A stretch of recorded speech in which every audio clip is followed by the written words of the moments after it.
Hey everybody! Today we're going to look at the new features and changes introduced in ES2019, also known as ES10, and take a look at some example use cases for each.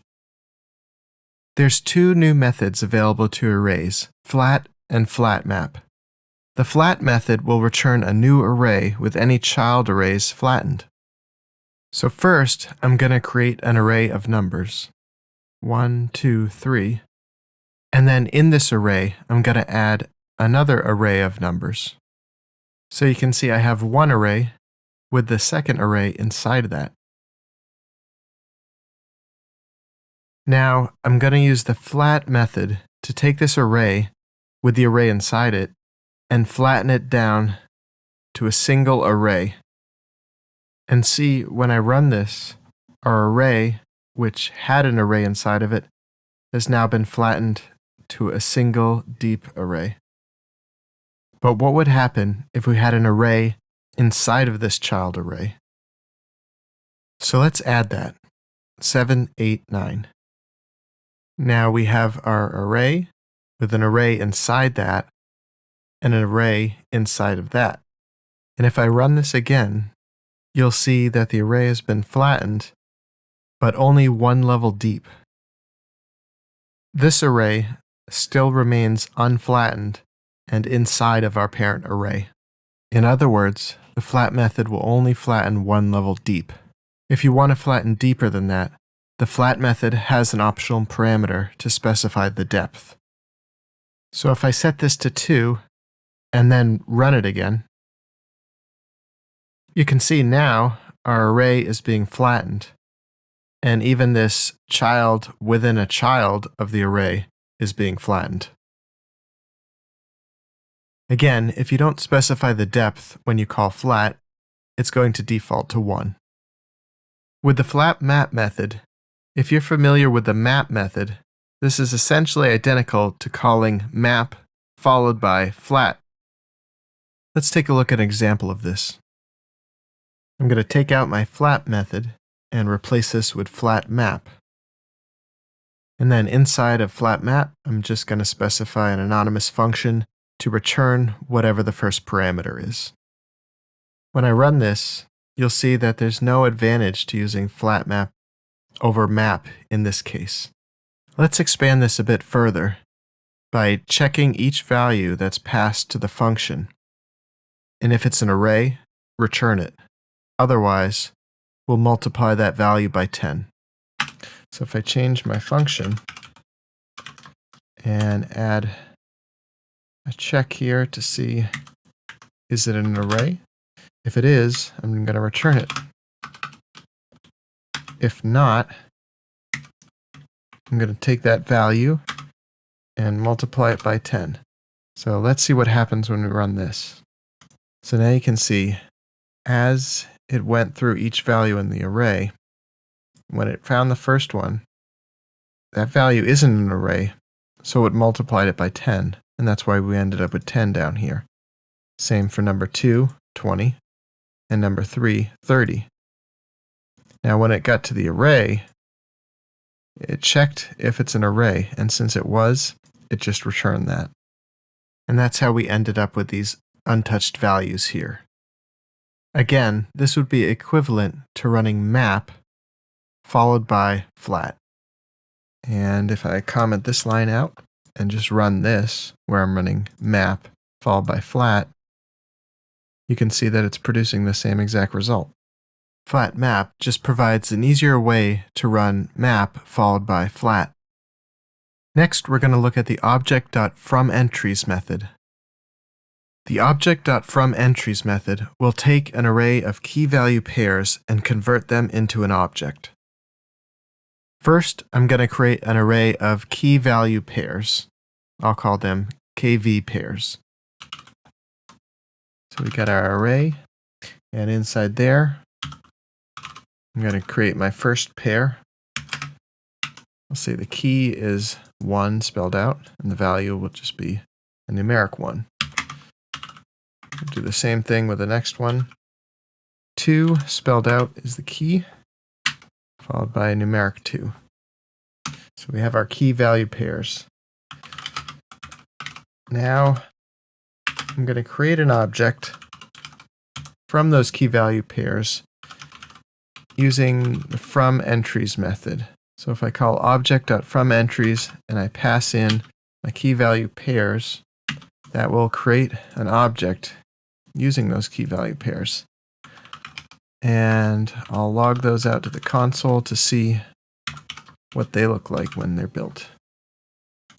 And as expected, you have an object with two keys or two properties, 1 with the value of 1 and 2 with the value of 2. Additionally, you can use a map instead of an array. So let's change this to a key value map, new map, and update the reference here. So now we're initializing a map with the same key value pairs. We're passing that map to Object.fromEntries, and it should give us the same result. And there it is, two properties, 1 and 2.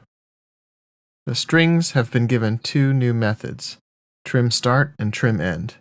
You're probably already familiar with the .trim method, which removes whitespace characters from either end of the string. As you can probably guess, trimStart will remove whitespaces only from the start of the string. I'm going to define my string, and we'll put some spaces at the beginning and at the end of the string. And I'm going to log this out. You can see there it is with spaces at the beginning and at the end. And so now if I call trimStart, you can see that the spaces at the beginning or the start of the string have been removed. Likewise,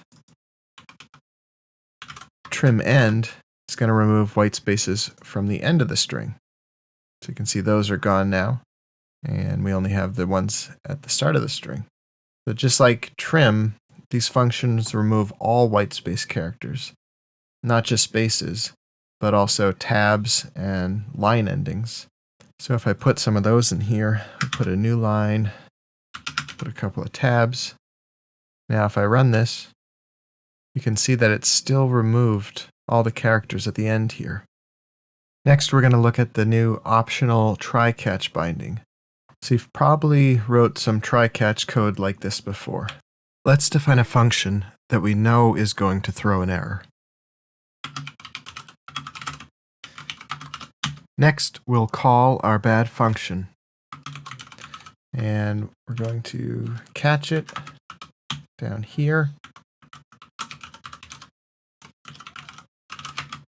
You'll notice we don't actually use the error object. Instead, we're just writing out a static string to the console. I'm sure you've written code pretty similar to this before. And if we run it, it just prints out our string that we're logging out here. Notice how in the catch, even though I don't actually use the error parameter, I'm required to include it. With the updates in ES2019, we're not required to include that anymore if we don't intend to use it. So you can see I have the same catch, I'm just not defining any type of error parameter. When I run it, it works. If you've used the toString method of functions, you've probably noticed that it doesn't preserve whitespace, indentation, or even comments. But with ES2019, that information is preserved. So if I define a function, call it sum, where it takes parameters a and b, we'll put a comment in there, and we'll return a plus b. So pretty simple. Now if I log this function out, sum.toString, let's see what it looks like. So you can see the output is identical to the way we define the function. It has the new lines, the 4 spaces of indentation, and even the comments. Next, we're going to take a look at a new method added on symbols. So symbols now have a description property, which will return the originally assigned value. So if I define a symbol here, call it my symbol, and we put in a description. This is my symbol. Originally, there was no way to get this information back, but now we can use the description property of my symbol, and there it is, the original description. So this can make it a lot easier when you're trying to debug some code that is using many different symbols, as you'll be able to see with the description exactly which symbol it's referring to. Previous to ES2019, the Array.sort method would switch to use a quicksort algorithm when used on arrays with more than 10 elements, which could lead to inconsistent results. When used on an array of objects to sort on a specific property, quicksort could lead to elements with matching properties to be out of the originally provided order. So imagine we're sorting an array of users by their score. We'll create a user Alex with a score of 5 and create another user also with a score of 5. We can imagine this would go on with more than 10 users. Since these two objects have the same score, which is the property that we're sorting on, with quicksort algorithm, this order might not be preserved. But now in ES2019, they've switched to use the timsort algorithm, which provides consistent results. This next one is a bit more specialized. If you try to run JSON.stringify with a single UTF-8 code point instead of a pair of code points, you could end up with malformed characters. But now, JSON.stringify will preserve those single code points. So if I try to stringify a single code point here, and I'm going to console.log the result of this stringify, you can see that it does preserve this UTF-8 code point, whereas before ES2019, this actually wouldn't work. Finally, ECMAScript string literals couldn't contain the characters for line and paragraph separators without using an escape sequence, but JSON string literals could support that. So this led to some syntax errors if you've tried to use JSON parse on those strings.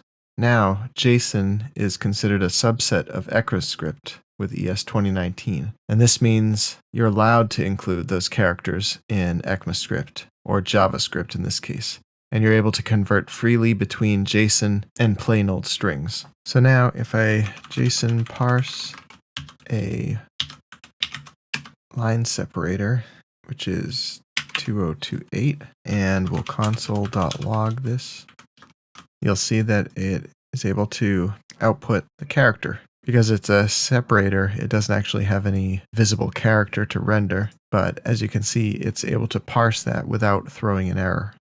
In regard to browser support, these features are looking pretty good. The latest version of the major web browsers, Firefox, Chrome, Safari, Edge, support all of these features, with some exception around Safari's handling of Function.toString. The latest Babel is lacking Function.toString and JSON superset updates, but are likely covered with polyfills. And Node 12 and above also have full coverage for these features. For more detailed engine support, you can check out the compatibility grid, which is what you see here, using this URL, and I'll provide that in the description below. That wraps up our look at the new features added in ES2019. Thanks for watching. If you found this lesson useful, remember to press that thumbs up button down below. And if you'd like to see more videos like this, please subscribe and press that bell icon. Thanks again, and see you in the next lesson.